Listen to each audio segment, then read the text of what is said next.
இன்னொருத்தவங்க பார்த்தீங்கன்னா மறைமலை நகர் அந்த சைட்லேருந்து இங்கே வராங்க, தெரிஞ்சவங்க மூலமாக கேள்விப்பட்டு வராங்க கிளினிக்கு. என்ன பிரச்சனைன்னு கேட்டால் 2 குழந்தைங்க, 2 குழந்தைங்களுக்குமே வந்து எதுவுமே சாப்பிட மாட்டேது, வெயிட்டே ஏற மாட்டேது, குழந்தைங்க சுறுசுறுப்பாக இருக்க மாட்டேது, அப்படி வரிசையாக கம்ப்ளைண்ட்டு. சரின்ட்டு அப்புறம் எங்கேம்மா குழந்தைங்க அப்படின்னு கேட்டால் அவங்க ஹஸ்பண்ட் வந்து அப்போ தான் 2 குழந்தைங்க கூப்பிட்டு வராரு. இந்த கையில் ஒரு பிஸ்கெட் இந்த பாப்பாவுக்கு, அந்த கையில் இந்த பாப்பாவுக்கு ஒரு பிஸ்கெட்.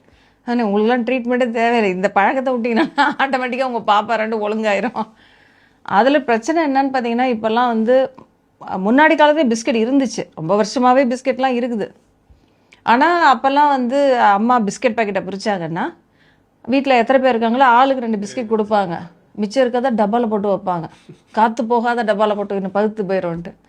அப்படி ஒரு காலம். அந்த பழுத்து போகிற பிஸ்கெட் கூட டேஸ்ட்டாக இருக்கும் சில சமயம், அது கூட சில சமயம் கொடுப்பாங்க. இப்போல்லாம் அப்படி கிடையாது. ஒரு பேக்கெட் ஒரு குழந்தை, ஒரு பேக்கெட்டை பிரிச்சிச்சுன்னா அது முடிக்கிற வரைக்கும் எல்லாத்தையும் சாப்பிட்ருது. அது 10 பிஸ்கெட் இருந்தாலும் ஃபுல்லாக சாப்பிடுது. இது அடுத்த ஒரு கெட்ட பழக்கமாக மாறிடுச்சு. ஸோ அப்போ ஒரு 2 பிஸ்கெட் சாப்பிட்ருந்தா கூட அந்தளவுக்கு ஒரு பெரிய ஒரு பாதிப்பு வராது. பட் ஃபுல் பேக்கெட்டையும் சாப்பிட்றப்ப கட்டாயமாக அதனுடைய ஜீரண சக்தி ஃபுல்லாகவே வந்து பாதிக்கப்பட்டுடுது.